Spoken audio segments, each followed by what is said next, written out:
নমস্কার বন্ধু, আমি সুতপা প্রত্যেক দিনকার মতো চলে এসেছি আজকেও।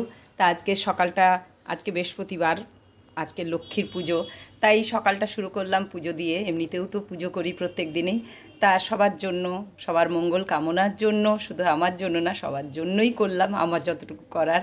তা যাই হোক বন্ধুরা, সকাল সকাল পুজোটা সেরে ফেললাম, তা ভাবলাম বন্ধুদের সাথে একটু শেয়ার করে নিই কী করলাম সকালবেলা। তাই যে উঠে সকালবেলা স্নান করে পুজোটা আগে করে নিলাম।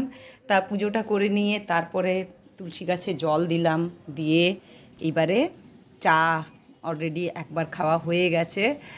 তা ভাবলাম যে আমার বন্ধুদের সাথে একটু কথা বলে নিই। তা বাইরের ওয়েদারটা দেখুন, উফ কি রোদ বাইরে, বাপ রে বাপ, ভীষণই রোদ, ভীষণ চোখ রাঙানি মানে দিচ্ছে রোদ সূর্য মামা। তা যাই হোক, সকালটা এক প্রস্ত কাজ হয়ে গেল আর কি সকালবেলা। তাই এবারে কি করব, চলুন আমার সঙ্গে থাকুন আর দেখুন সকালবেলা আলপনা দিয়ে পুজো করেছি। আলপনা দিতে খুব ভালো জানি না, যেমন তেমন দিয়েছি, তা দিয়েছি।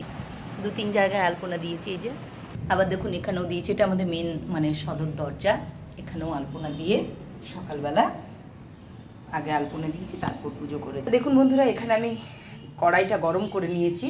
আমি আজকে করব আলুর চচ্চড়ি। তা ভাবলাম আপনাদের সাথে শেয়ার করি, আজকে জলখাবারে আলুর চচ্চড়ি আর লুচি করছি। তা চলুন আমি কিভাবে করছি একবার দেখে নিন। এই যে সর্ষের তেল একটুখানি দিয়ে দিচ্ছি, এটা বেশি তেল দেবো না, তাহলে ভাল লাগে না চচ্চড়িতে তেল দিলে। আরে সবাই জানে সেটা কথা না, কিন্তু আমি ডেলি যা করি সেটাই আপনাদেরকে বলছি। তা যাই হোক, এখানে একটু তেল দিয়ে দিলাম, এবার এর মধ্যে একটু 5 ফোড়ন দিয়ে দেবো। দেখুন এখানে একটু 5 ফোড়ন দিয়ে দিলাম, 2টো লঙ্কাকে ভেজে দিয়ে দিলাম। হ্যাঁ, আর অবশ্যই সাবস্ক্রাইব করতে ভুলবেন না কিন্তু। যে আলুগুলো কেটে রেখেছি, আজকে একটু অন্যভাবে কেটেছি, মানে সরু সরু লম্বা করে কেটেছি, তাই এগুলো দিয়ে দিলাম। আর এগুলোকে আমি ভালো করে একটু ভেজে নেব। হলুদ দিয়ে দিলাম এর মধ্যে, বেশিক্ষণ ভালো করে হলুদ গন্ধটা না যাওয়া পর্যন্ত নাড়তে হবে। আর অবশ্যই আমি নুন দিইনি, আপনারা পারলে দিতে পারেন, কিন্তু নুন দিলে একটু সেদ্ধ হতে দেরি হয় আর ভালোও হয় না, তাই নুনটা একটু পরে দেবো আমি। এবার আমি জল দিই, এর মধ্যে জল দিয়ে দিলাম পরিমাণ মতো। দেখুন আমি মিনিট 5 ঢাকা দিয়ে দিয়েছিলাম, এবার আমি এটার মধ্যে পরিমাণ মতো নুনটা দিয়ে দেবো, আর একটু আমি ঢাকা দিয়ে দেবো। দেখুন বন্ধুরা, আমার আলু চচ্চড়ি রেডি, কিন্তু আমি এর মধ্যে একটু কাশ্মীরি লঙ্কার গুঁড়ো দেবো, কারণ আমার ছেলে একটু লাল রং ছাড়া খেতে চায় না, তাই আমি একটু কাশ্মীরি লঙ্কার গুঁড়ো দিয়ে দিলাম। সবুজ সবুজ রঙের আলু চচ্চড়ি খাবে না, সেই জন্য একটু আমি রঙটাকে লাল করার জন্য একটু কাশ্মীরি লঙ্কার গুঁড়ো দিলাম। আর সঙ্গে দিয়ে দিলাম আমি ধনেপাতা কুচি।